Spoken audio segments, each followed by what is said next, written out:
All right, hi everybody. My name is Ellie. I am an admissions officer at Washington University in St. Louis.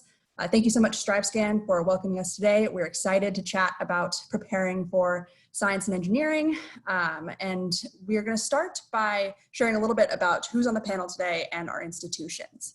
So I'll pass it off to Mike. Good afternoon, everybody. My name is Mike Perry. I'm the Interim Executive Director of Admissions at Florida Institute of Technology. We have about 3,500 undergraduate students and about 2,000 graduate students. We were founded by a bunch of NASA engineers and scientists when they were establishing what is now the Kennedy Space Center, and we're located about 35 miles south of the Kennedy Space Center in Florida in a place called Melbourne, Florida. We have 4 divisions to our university. Our largest is our College of Engineering and Science, and then we have a College of Aeronautics, a College of Business, and a College of Psychology and Liberal Arts. Thank you for being here today. Great. All right, next up, we're going to go with Harvey Mudd. Everyone, I'm Maureen. I'm an Associate Director of Admissions at Harvey Mudd. We're a small liberal arts college in Southern California, about 35 miles east of LA. We are part of the Claremont Colleges, and our mission, what we're all about, is centered on the idea of contextualizing your STEM work and understanding the impact that you can have on society. Thanks for joining us. Great. Next is Rochester Institute of Technology. Hi everyone, I'm Mark Munzer. I'm a Senior Associate Director of Undergraduate Admissions representing RIT. Rochester Institute of Technology is located in upstate New York, so we're just outside of Rochester. It's a suburban, self-contained campus with almost 16,000 undergraduate students. We have 11 different colleges and divisions. Our largest 2 are Computing and Information Sciences and Engineering, and we're one of the largest co-op universities in the US. And last but not least is Washington University in St. Louis. We are a medium-sized research university located in St. Louis, about 7,000 undergraduate students. And we have 5 different undergraduate colleges that are listed here. So the McKelvey School of Engineering is our second largest undergraduate division of our 5.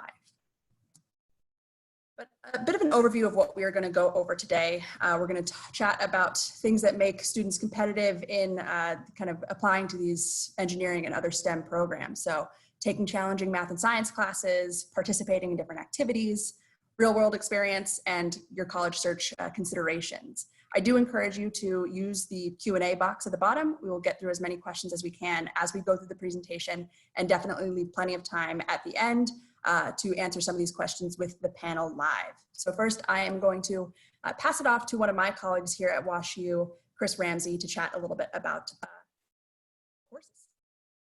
Great, thank you, Ellie. And hello, everyone. My name is Chris Ramsey. I'm an Assistant Dean and Academic Advisor in the McKelvey School of Engineering at Washington University in St. Louis. I work with Ellie on recruitment of students specifically to engineering, but I'm also an academic advisor. So I definitely work very closely with current students, current engineering students, and for the last 8 years as an advisor, I've gotten a good grasp of what is the best preparation as students preparing for STEM, and in my case, specifically for engineering.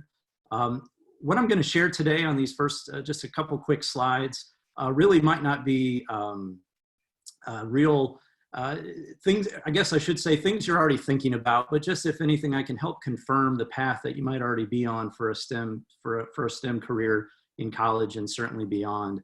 And the first is that really the core STEM classes, the core math and science classes absolutely are the best preparation. So my advice and what I would encourage you to do, students, is to take full advantage of anything and everything that's in your high school building in terms of those core areas. Understanding that not every high school offers everything. So just to take advantage of what's offered to you. So for us in engineering, calculus and physics are absolutely the foundational blocks for an engineering path through the college career and certainly beyond. But for any STEM field, I would add those to chemistry and biology. But also I have computer science there in parentheses, and that really is because comp sci has become a core area, especially in engineering, but I think in all STEM. So I would encourage students to take a computer science class if it's offered in your high school for that preparation. And if it's not, don't worry, but to take it, whether it's required in your STEM path in college or not. Having a computer science background can be incredibly valuable. If your high school offers STEM electives, Project Lead the Way is a great national program that puts STEM curriculum, engineering curriculum in high school settings. So if you have that in your building, of course, those would be great exposures to this path. Senior capstone, design classes, independent study, anything that is kind of these extras that are offered that are STEM oriented would be tremendous to add to your path.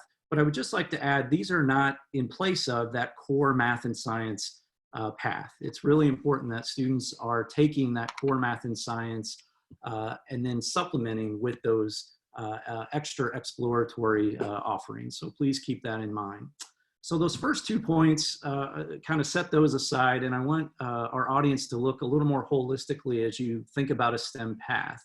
While I'm talking about the priority of math and science, and absolutely that is going to be the case for your preparation, the truth is anyone in STEM, I can speak to engineering, to solve really complex problems, you need a lot more than just math and science to do that. To understand the human condition, to understand collaboration, to be creative, to be able to communicate effectively, those skills come from a variety of different subjects and classes. So there really is a holistic approach to pursuing STEM. STEM, again, is much, much more than solving calculus problems. The world's biggest problems will need much, much more than just understanding calculus to be able to do that. So I encourage you to not, you may have your favorite subjects, and hopefully that might be math and science if you're looking at STEM, but to not rule out those other areas. So for example, in our engineering program, our students still write quite a bit, actually. All of our engineers take a technical writing class, so that communication piece is very important. So the idea, I have a graphic here coming up that will show the visualization. So I'll just wrap up my portion by just saying that really all these areas are important. Math and science at the top, but all of it feeds into where this leads. And for my work in engineering, it's the design and creation and application. So keep that in mind as you're going about your path, that the STEM courses are very, very important, but don't rule out those other areas, because it's important to be well-rounded, not only just as a person and as a human, but also you're going to be a more effective engineer or STEM professional with those skills. Great. So what happens outside the traditional classroom? Engineering universities like well-rounded applicants.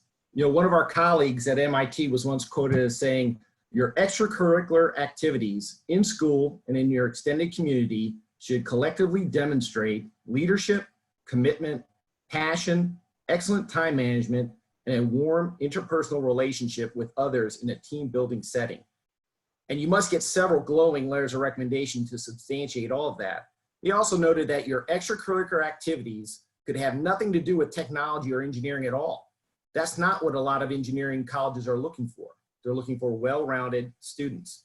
Admissions officers consider a lot of different things in extracurricular activities, sports, and summer experiences that demonstrate your engagement in meaningful ways that match your goals, your contributions that have a positive impact, the ability for you to seize opportunities, and leadership showing initiative, enthusiasm, and impact. Next slide. You know, if you're interested in studying engineering and science, there are plenty of opportunities to focus on extracurricular activities that show your scholastic aptitude in the STEM fields, along with creative problem-solving skills. Listed here are some of the examples of clubs to consider if you're interested in studying engineering. This is just a small sample. A lot of high schools have engineering clubs, robotics clubs, coding type clubs, science bowls. There are a lot of other examples besides those that are listed, including 3D printing clubs, aviation clubs, rocketry clubs, Rube Goldberg clubs, and makerspace is growing in popularity in the United States, where students and teachers have the idea or the ability to create and foster all sorts of different ideas in a place that uses creativity and design. If your high school suffers from a lack of STEM clubs, or if they just don't offer these opportunities, start your own. You know, talk to a teacher or an administrator about creating a new club at your school. What a great way to show initiative. Colleges that offer STEM programs, science and engineering, love to see students take initiative, and creating your own club and showing leadership positions within those organizations are outstanding and reflect very well upon yourself. Okay, so there are a lot of STEM-related competitions happening out there. You know, most states conduct regional and state science and engineering fairs. Typically, the top entrants get invited to attend the national or international level event referred to as the Regeneron International Science and Engineering Fair, or ISEF for short. This is certainly a great way to get noticed, and these events are attended by faculty and staff from a lot of the STEM-related universities throughout the United States. In addition, there's two main robotics competitions held throughout the United States at the regional and national level. They are Dex Robotics and First Robotics. At these robotics competitions, teams of students design, build, and code robots to compete in a game or in a competitive atmosphere with state, regional, and national competitions that culminate in usually some type of championship. Another thing is called Odyssey of the Mind. Odyssey of the Mind is a long-standing creative problem-solving competition that exists at every level from school-wide to worldwide. Students can become involved as early as elementary school and will integrate STEM skills with performance, art, and history. So extracurricular activities are a great way to demonstrate your exemplary skills in the field, show dedication to your interests, and prove your ability to lead. These are all important in the application process. Perfect. So many students are also interested in experiencing STEM in the real world, and research and internships are a great way of doing so. These experiences are not required to be admitted to a college or a STEM institution, but they're also not far from your reach. So we wanted to give you some pointers as to how you might go about securing some of them. So first, you want to take some time to reflect and think about the things that interest you and the fields you may want to work on. If you feel like you need some guidance on that front, then looking at the list of faculty on college websites can be a great resource. Many colleges and universities have long-standing research programs that are open to high school students. Some of them might be limited to those students that are residents of the state where the institution is located, but many are open more broadly than that. Many companies, hospitals, and government organizations also have opportunities for high school students. For example, NIST, the National Institute of Standards and Technology, and NOAA, the National Oceanic and Atmospheric Administration, will often welcome high school students into their labs during the school year or during the summer. So you may want to become familiar with the search function on the websites for these institutions and organizations so you can locate these opportunities. Another approach is to just do direct outreach and contact faculty directly. So take advantage of the network that you already have, your family, your friends, your teachers. Ask them if they know anyone that's doing research and might need some help. Again, going back to those college websites, looking at the list of faculty and seeing what faculty are working on can give you a sense of who you may want to reach out to for a potential research opportunity. When you identify these people, take the time to craft a professional and detailed email in which you introduce yourself, explain what your goals are, potentially share your resume so you can share any related skills, although for many of these opportunities, prior experience is not a requirement. And it might seem kind of odd and kind of scary to reach out to professors that you don't know and ask for potential research, but just know that our faculty are used to that. So no need to be shy. You know, people love free help. So go ahead and feel comfortable doing that. If you don't hear back after a couple of weeks, just reach out with a quick follow-up. And if you are declined, right, if you ask and someone turns you down, don't take it personally. It could just be that there was no one in that lab right now with the time to be able to fully take you under their wing. So, you know, no big, just ask if they know anyone else in their department that's looking for help or that has some room to take on a high school student, and then just carry on, try again. Something we also see are students that engage in research remotely, and that this might be particularly more common now since COVID-19 might keep you from actually going into a research or internship setting. So if you're already doing your own research or if you're already exploring a field, don't hesitate to, you know, contact a professor and say, you know, via email, "Dear Professor so-and-so, my name is Maureen. I've been working on this, or I'm interested in this. Is it okay if I ask you some questions, or do you have any guidance as to what my next step should be?" Something like that. Not so much related to research, but yes, to this idea of learning remotely. Remember that many colleges also have online courses available for free in platforms such as edX or Coursera. So if you wanted to explore something new, let's say number theory or astronomy or ecology, don't forget that literally in those two platforms I just mentioned, there are thousands and thousands of free courses at intro level that can help you explore something new. Next slide. So obviously doing research and getting some real world experience is fantastic, but there's a lot of other benefits that come with this. So doing research can help you provide guidance to your college search as you experience different fields or explore different institutions. It can help you develop your professional network as you connect with other people in your department or with other STEM-minded high school students that are doing research alongside you. It can help build important relationships. So whether you are mentored by a graduate student within a lab, which is not uncommon, or the primary investigator, those people have been where you are now. So they can be great guides as you start engaging in STEM at the collegiate level. And lastly, if you are successful in your research work, your mentor might suggest that you submit your work for competitions or conferences, further growing your professional network, or even to some of the competitions that Mike mentioned just moments ago.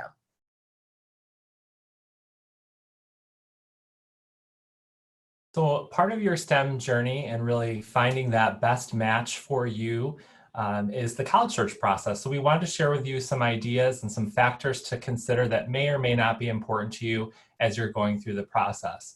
Now, we're fortunate in the US and the world too to have a wide variety of STEM institutions nationally, but the landscape of those individual schools may look differently, and you may have a preference towards one or the other.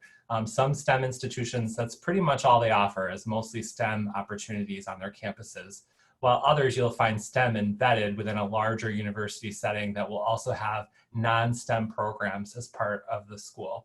And then there are liberal arts colleges, so smaller settings that may have strength in STEM as well. So for some of you, you'll find yourself drawn to one setting more than another. Another consideration will be the type of curriculum. Some schools have very open curricula, so meaning that you can take a wide variety of classes and you have a lot of choices in your degree program. Others are going to be more prescribed or structured, so it's going to be laid out for you pretty well. There still will be some type of room for choices, but not as much as an open curriculum. And then in the middle is a hybrid option where there's a balance between what is prescribed and what is open for you to select. So some of you may have a preference there. One thing that you can ask an admission officer is if you will be admitted directly into a major or perhaps into a college or division like engineering or computing or science, and then you choose a major later. And then another important question is, do you have to earn your way into a major after your first year or second year, for example, or are you guaranteed a spot? That may be a factor for you as you're going through the process. Another thing that might be important to you is what your first year experience is going to be like. Will you be able to start taking STEM classes in your first semester or first year? Or do you need to wait until your second year or third year to get into your STEM classes? And for many of you, you will want to be in your STEM classes earlier rather than later and allow for a real depth in your discipline in your later years of your university study. Another factor may be the classroom size experiences. So some of you may be comfortable in very large classroom settings, while some of you may prefer much smaller classroom settings. And you'll want to get a sense for what your first year courses will be like. You know, is your pre-calculus or calculus rather class or physics class going to be 40 students or 400 students? And depending on your preference, that may help guide your search. Another thing that, and this may be something you'll want to ask specifically to a faculty member, is what is the retention rate within a specific major or college? You know, I still hear from families, and I hope this isn't widespread truth, that when they go to a college campus, they say, look to your right, look to your left, only 1 out of 3 of you will make it on through your degree program. That's kind of hopefully a legacy way of looking at progressing through an engineering degree. But get a sense for that. Don't hesitate to ask that type of question to find out what are the success rates for the major you're interested in.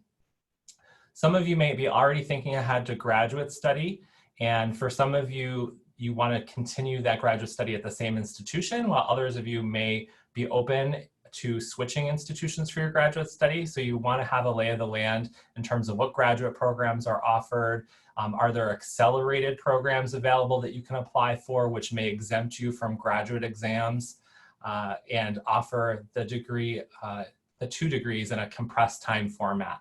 Some schools offer that as well.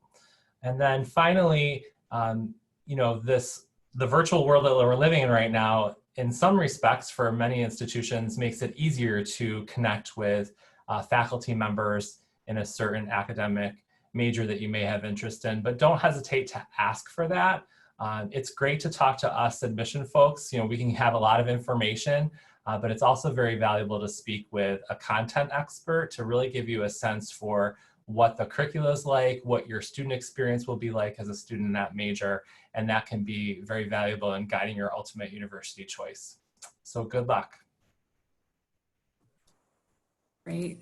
Thank you, Mark, and thank you to the entire panel for those words of wisdom. At this time, we're going to turn to a question and answer format. We've had tons of questions come into the chat, so definitely we encourage you to continue sending them, and we will answer as many as we can. Quite a few of these have been all about course selection, especially going into your senior year for some students that might have already taken calculus and taken physics, but perhaps not at the highest level. So they're asking whether it's better to take a higher level of calculus or to take a class that's more specific into their perhaps area of interest within engineering. So a computer science class if they want to go into computer science. I think it may vary by institution. So I always recommend that students reach out to their top schools that they're considering and ask for advice from the different admission officers. So that way you can get a nice sampling of responses and have it be more of an individual Q&A for your particular situation rather than a blanket answer for everybody. Yeah, great answer, and I think is also indicative of many of the answers we might give today. I think that it depends is something that us admissions officers, we say a lot, and it's true that many colleges and universities have very differing policies, so we encourage you to reach out specifically to schools to see what their policies might be on some courses that you might take. Here's one that's more specific to engineering and computer science. So are there any engineering majors that specifically require computer science as a core subject? So pursuing something like aerospace engineering, do they need computer science? I could just quickly give my perspective working in the McKelvey Engineering School at WashU. Actually, in our programs of our engineering majors, computer science is required actually in all of them, at least one computer science course. Now, the extent and the depth of that can vary based on the major and based on the program. That specific question, aerospace, mechanical, I do think a computer science background and exposure is still very, very valuable. And I don't want to make everything just about computer science, but I think all of our institutions are absolutely seeing that growth because it's just becoming, there was an article in the New York Times a year or two ago about how computer science is becoming like college writing still is at colleges, that it's just this fundamental class that even non-STEM majors should still take just for exposure. So certainly within a STEM or engineering field, I do think regardless of what path, I could speak to engineering again. I think computer science can be incredibly valuable. Yeah, and I would agree with that. I think, you know, just about every single engineering degree program is going to have computer science elements within it. You know, we're in the age of technology now where most things are communicated with computer science and through computers and so forth. Computer aided design programs, people have to have a working knowledge in those fields when they're going into engineering and science. I will definitely echo that. So for us at Harvey Mudd, we actually require that every single one of our students takes computer science, whether they want to be a computer science major, an engineer, or a biologist or a chemist. So yeah. Great. So we also have many questions about the effect of COVID-19 and students' abilities to participate in some of these outside of the classroom, you know, real world experiences. So wondering if there are any that come to mind from the panel of different programs that might be happening that are virtual or things that students might be able to do this summer to make themselves more competitive for the admissions processes.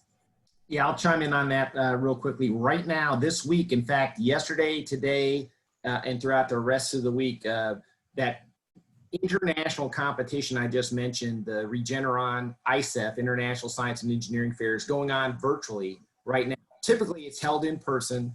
at a convention center, and teams congregate to do it. But because of COVID-19 this year, they're doing it virtually, and that competition is happening right now. So there's plenty of things that you can get involved in a virtual environment. I would also say many colleges still don't know. So for example, for us at MUD, we're still trying to figure out what our current students are going to do, because many of them had secured on-campus research opportunities, right? So I would say give colleges some grace as they kind of like start figuring stuff out for themselves, but also give yourself some grace, right? Don't feel like because in this presentation we mentioned internships and research that was a checklist, like, oh, I'm not going to get admitted if I don't have that, because especially within the context that we're living in, right? Everyone will understand if you're not able to secure those right now.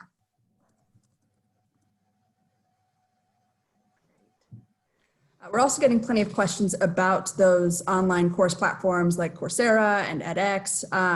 Are those programs, do students get credit for them, or how do they represent that they took those in their application? That's something where I imagine, again, like our previous questions, it will depend by institution. For some institutions, they may be able to give you credit. I know for us at Harvey Mudd, we don't actually give automatic credit for anything. So we particularly don't do it if it's a course that is self-guided or self-directed. But for some students that do take online courses that are taught or that follow a specific curriculum and that are graded, potentially may consider giving credit. So that might depend on the specific course that you take or the specific institution that you're thinking of. Yeah, I'll chime in on that one too. I know at Florida Institute of Technology, we have two different types that are ongoing right now. We have some summer preparatory courses in math and science. So calculus, physics, chemistry that are not for credit. They're more preparatory to help prepare you going into the fall semester. But they're taught by our science and engineering faculty and staff. And then we have some for-credit classes that are non-STEM related if you want to take English composition or an introduction to psychology. And it's offered at a greatly reduced rate online, about $100 a credit hour this summer. Yeah, I will add also that Coursera and edX are great free options, but that many colleges have courses that are paid, like Mike said, at like very reduced rates. So those are other things that you can look into.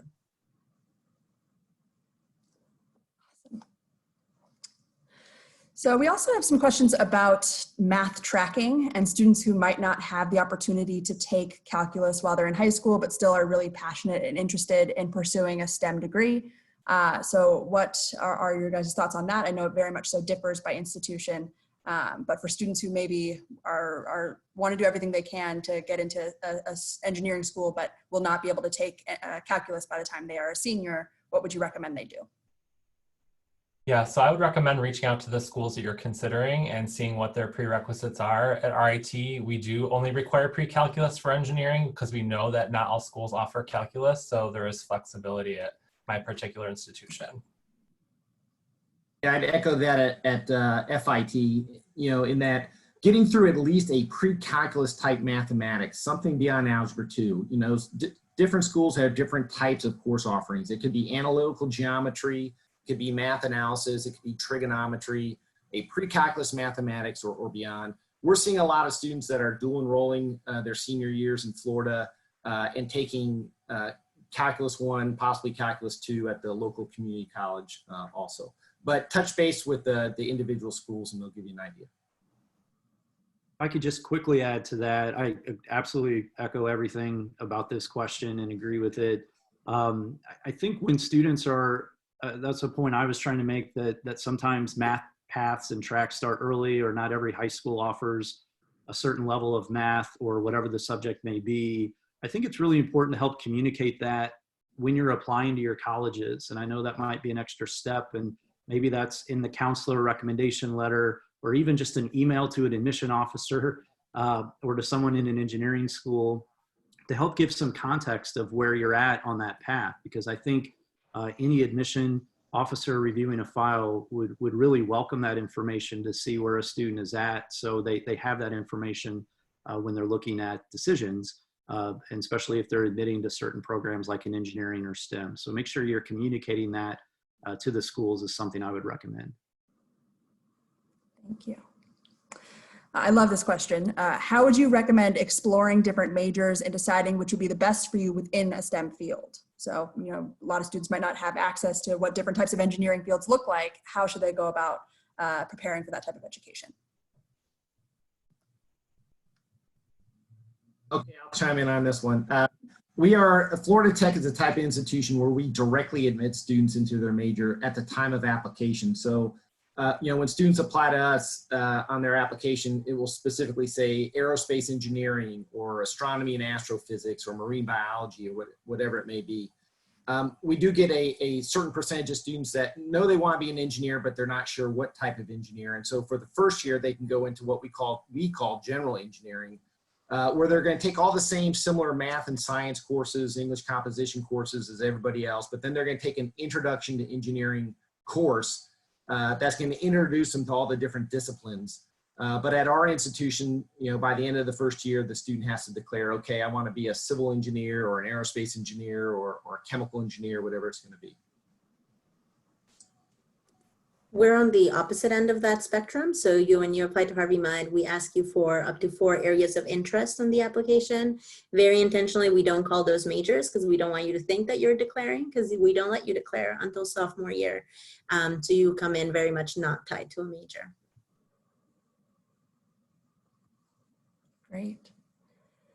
So we have some students who, you know, might be from more rural or small towns, don't have a lot of access to research opportunities or colleges to reach out to professors to get interested in those outside of the classroom opportunities. How would you recommend they kind of make the most out of their situation?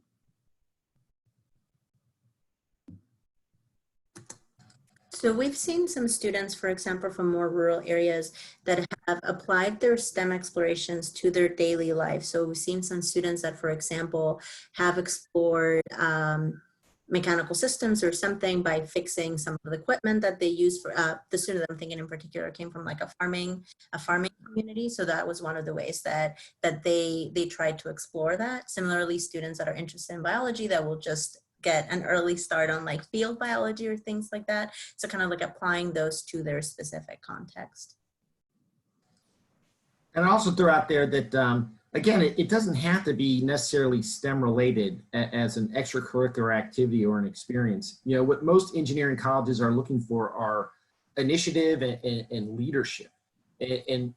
So virtually being part of any type of organization, especially if you can work your way into a leadership position, is going to look very favorable to most engineering and science colleges. I just want to echo that, Mike. It's a great point.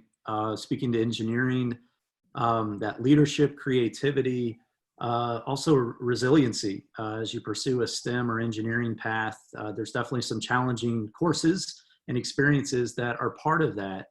So there's a lot of, while all those STEM experiences absolutely can be valuable, there's a lot of other ways to show that this path is what you want to do and that you're prepared for it. I agree with that. Thanks.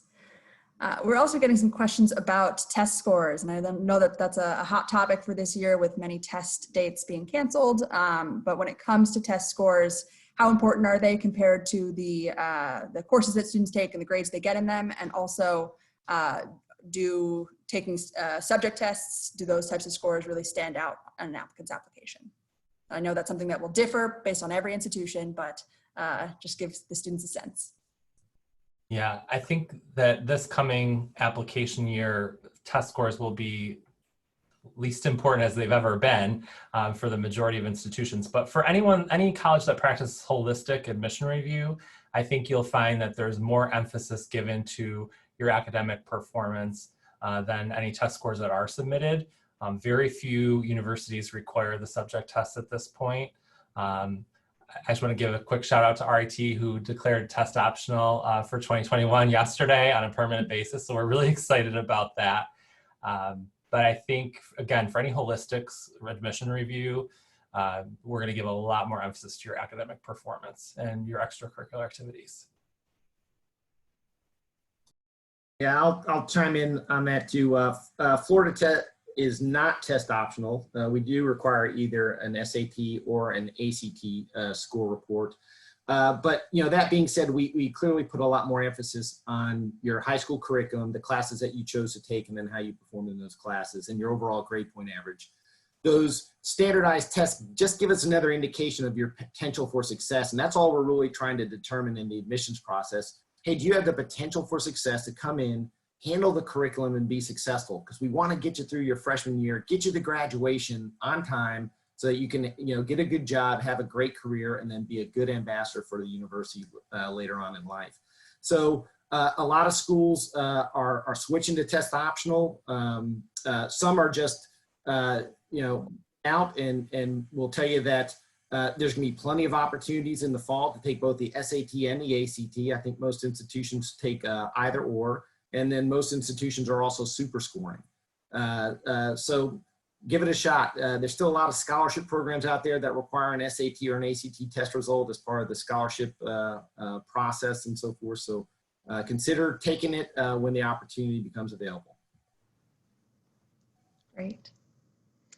So a question that has come up a couple times and that we get all the time is it better to get an A in a regular class or a B in an AP class?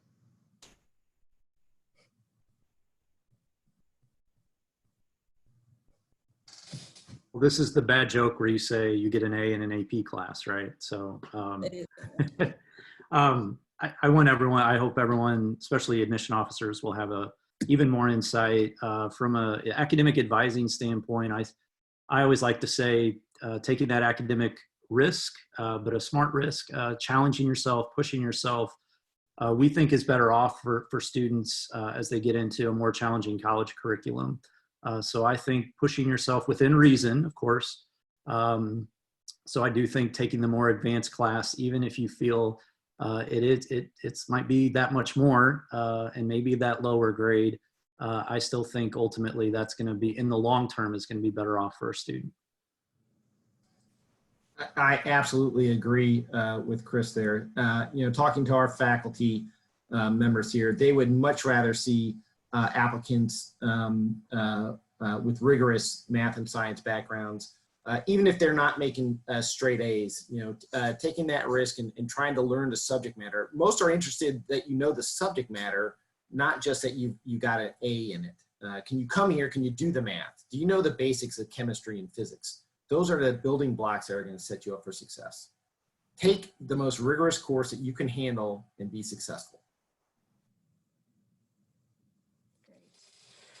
This is an interesting question. So a student that goes to an art school, so a lot of students that are more focused on that type of arts, and they're wondering if there's a way to explain the role of arts and STEM to get people more interested, and they're interested in creating an engineering club at their school. So how would you want to hear about that? How would you want to expand that? How would you do that? I think one thing is to help everyone reframe what engineering is all about. And engineering is really about finding solutions to make our society safer, healthier, a better place for all of us. And so when you can relay that type of message that's making a difference in our daily lives, in our communities, in our culture and society, I think that makes it easier to embrace STEM for people that may not be natural math and science type people. But we really do need a diversity of voices at the table with people from all different backgrounds to help address some of these, larger macro issues that we're facing and smaller problems too. Engineers and scientists need to be creative. They're problem solvers and whatnot. And that's what we love people with arts and histories and humanities type backgrounds, because they're great at solving problems and looking at problems at different angles and different aspects that help in the design and solution that engineers are trying to solve.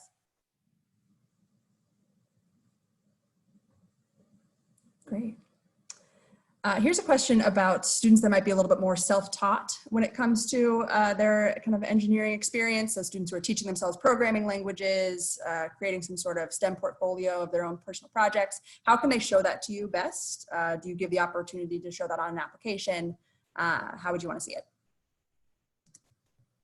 That might depend on the institution. Some institutions will allow you to actually submit a portfolio.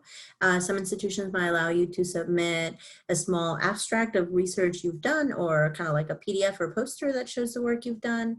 I see many students that will actually submit that as part of the activities, because right, even though it's not a formal club, you know, in the way that other clubs through your school are, it is something that you're spending time on. So something that you should account in your, like the activities section of the common application or coalition application or whatever application form you're submitting. So there's a lot of different ways to do that.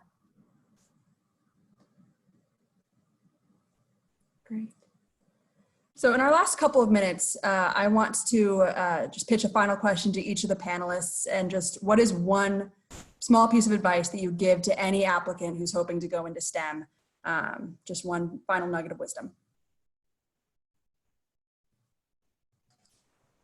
All right, I'll start off. Hey, I would tell you, I've seen year after year that one of the most difficult classes freshmen have that are studying engineering and science, their first year tends to be Chemistry 1. More so than math, more so than English composition, more so than physics. If you got the opportunity to take an advanced chemistry or an AP chemistry during your senior year, it's going to put you ahead of your peers. You know, in the United States, most high school students take biology as a freshman, chemistry as a sophomore, physics as a junior. Then they take an advanced type of science their senior year. And then they, you know, wait 4 or 5 months, go on to college, and there's been about a 2.5-year break since they've seen chemistry, and one of the first classes they're going to take is Chemistry 1. Take more chemistry. It will set yourself up for success. Mine would be to work on your writing. Don't forget about it, because it will help you in terms of kind of like your college essays, but also as a STEM professional, as an engineer, you're going to be writing for the rest of your life. So start working on those skills. I would say try to maximize your opportunities that are available to you, no matter what stage in your life you're in. We don't all have access to all opportunities, but we are surrounded by networks of people that are knowledgeable, that can help introduce us to other people that may lead to opportunities. In university, you have a wide variety of courses to choose from. Try out new things that you kind of have interest in, but you're not sure about, because that may lead to something else. So I would just say try to maximize the opportunities as they present themselves to you, and seek out opportunities when you can't find them easily. I would echo all that. I would just add kind of a big picture for anyone joining us. If the last 2 months have shown anything, is that we need science, technology, engineering, and math wizards and professionals, and to solve really, really difficult and complex problems.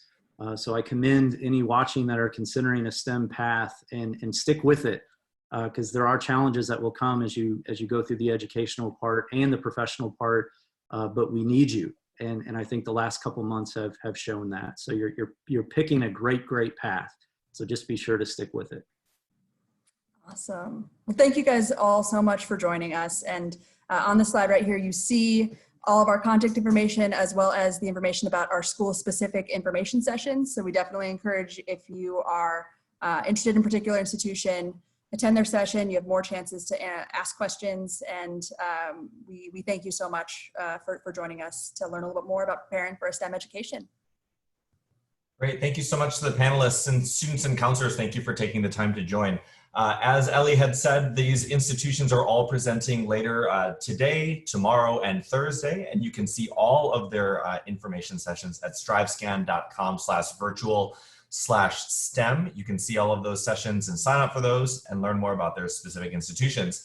As you close this box, a very quick 4-question survey will appear, so we do ask for your feedback on today's session. And again, we encourage you to sign up for additional sessions throughout the rest of the few days. Thanks so much, everyone. Have a great day.